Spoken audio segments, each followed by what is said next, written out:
U.S. Senator John Fetterman is now taking legal action against Sunny Hostin and the producers of The View, after Hostin, one of the co-hosts, made some controversial remarks about him. While The View is known for its heated discussions, often resembling a gladiator arena where strong opinions clash and civility is sidelined, this particular incident crossed a line even by their standards. Democrats work on fixing past mistakes. A lot of Americans are disturbed about the future. Trump is terrorizing migrants by threatening to call on the military to round them up on U.S. soil. He's also imposing tariffs that everybody says could send prices soaring, and threats to punish the media who don't fall in line.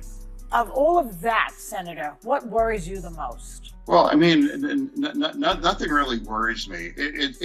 Because right now nothing has really happened yet. I mean, Trump now is 6 weeks out before he's even going to be inaugurated. But America signed up for this. It's undeniable. He won the popular vote, and he ran the table, including my state as well. This is what America decided. So this is definitely going to go in a direction that I'm a lot of Democrats aren't going to agree with that, but I'm going to be a part of that conversation. And there's going to be plenty of people that are going to freak out. Before we dive into the drama, be sure to hit that like button and subscribe to the channel so you don't miss out on the latest Hollywood news. Here is the context. Recently, Senator John Fetterman visited Mar-a-Lago, Donald Trump's estate in Florida. But no, he wasn't there for golf lessons or to try out Mar-a-Lago's cheeseburgers. Fetterman, a Democrat, was there trying to build bridges in a time when political divisions seemed deeper than ever. But Hostin wasn't having it. She questioned his motivations, suggesting that the trip was more about making nice with the opposition than actually trying to move the needle on partisan progress. And it wasn't just criticism, it felt personal. Hostin implied that Fetterman had compromised his democratic values just to gain a seat at the Trump table. To many of the nominees, I thought that's been part of the ongoing dialogue that I've been happy to meet with all of them. And I think I've met with virtually all of them. And I've been watching the hearings, and now that's an ongoing dialogue. So nothing really has changed. Now, imagine how Fetterman must have felt. He's out there trying to revive the lost art of bipartisan dialogue, and suddenly, a talk show host is accusing him of cozying up to the other side. That's not just frustrating, it could be damaging to his career. And Fetterman wasn't about to let it slide. Let's talk about Mar-a-Lago for a second. In today's political climate, that place is more than just a location. It's become a symbol for Trump supporters, almost like a shrine to his supporters, and a symbol of everything his critics despise, like the Death Star in the Star Wars universe. So, when Fetterman decided to visit Trump's Florida estate, he knew he was walking right into the lion's den. But here is the thing.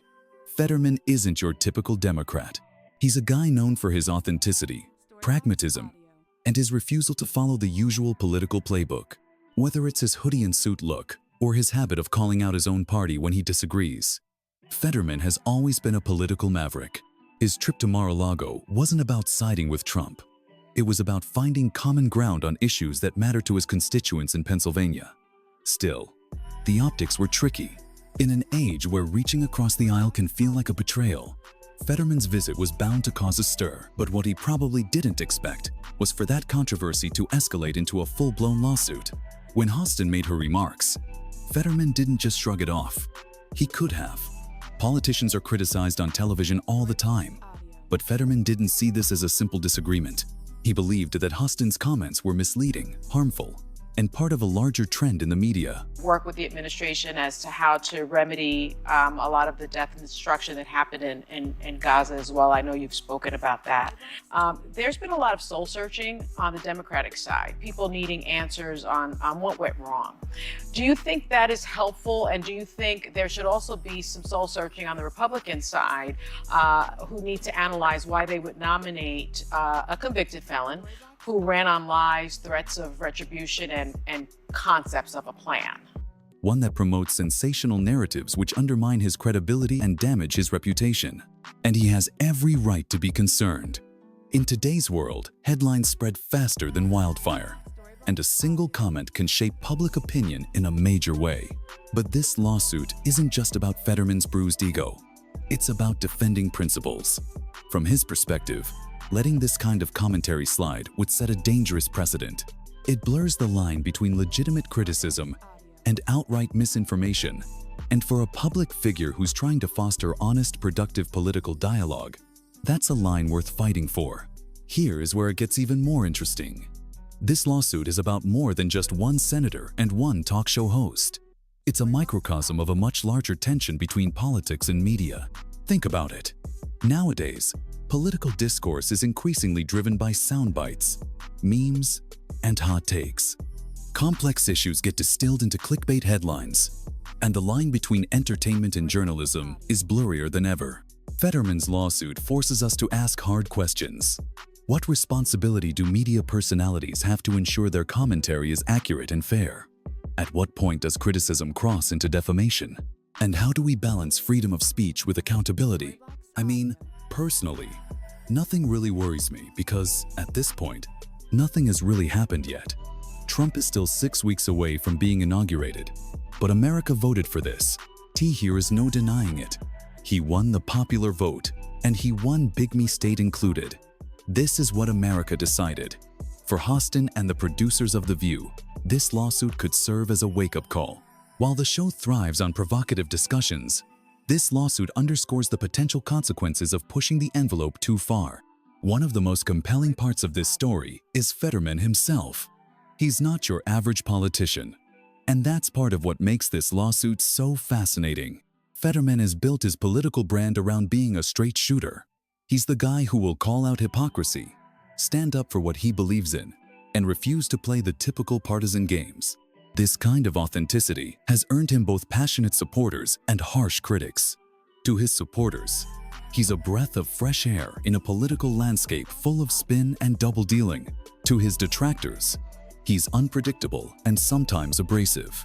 But regardless of where you stand, one thing is clear: Fetterman is willing to fight for what he believes is right. And in this case, that means defending the integrity of political dialogue. Of course, it wouldn't be fair to tell this story without considering The View's side of things. As a show, they thrive on controversy. Breaking down hot-button issues is their bread and butter, and they often do so with a combination of humor, passion, and, let's be honest, occasional drama. They're not known for playing it safe. Sunny Hostin in particular is one of the show's most outspoken voices. Her commentary is often bold, and that's what makes her so polarizing. To her supporters, she's fearless and unfiltered. To her critics, she's reckless and inflammatory. In this case, Hostin could argue that her comments were simply her opinion or perspective based on how she interpreted Fetterman's actions. But Fetterman's lawsuit suggests something different. He's not just saying, "I disagree with you." He's saying your opinion was factually incorrect and damaging. This lawsuit taps into a broader cultural moment. We're living in an era where trust in institutions, whether they be government, media, or even science, is at an all-time low. People are skeptical, cynical, and quick to assume the worst. And in this environment, the way we talk about politics has never been more important. Fetterman's visit to Mar-a-Lago was a bold move, a genuine attempt to bridge the partisan divide in a country that often feels irreparably fractured. But the fallout from that visit highlights just how tricky it is to navigate the modern political landscape. On one hand, you have people who see any attempt at bipartisanship as a betrayal. On the other hand, you've got people who are so entrenched in their views that they can't entertain the possibility of compromise. And right in the middle of it all, here is Fetterman, trying to walk a tightrope over the abyss of partisan quicksand. So, what comes next? The lawsuit is still in its early stages, and it's hard to say how it will end. Will it be settled out of court? Will it go to trial? Will it spark a larger conversation about the role of media in shaping political discourse? Only time will tell. But one thing's certain: this story is about more than just Fetterman and Hostin. It's about all of us. It's about how we consume media, engage with politics, and navigate the increasingly blurry line between opinion and fact. Fetterman's lawsuit is more than just legal drama. It's a reminder of the stakes in today's media and political world. It challenges us to think critically about the narratives we buy into and how they affect public discourse. So, what's your take? Is Fetterman a hero for standing up against what he sees as harmful rhetoric? Or is this just another instance of political theater? No matter what you think, one thing is clear: this story is far from over, and we'll all be watching. If you enjoyed this video, make sure to like and subscribe to the channel, and I'll see you in the next one. Peace.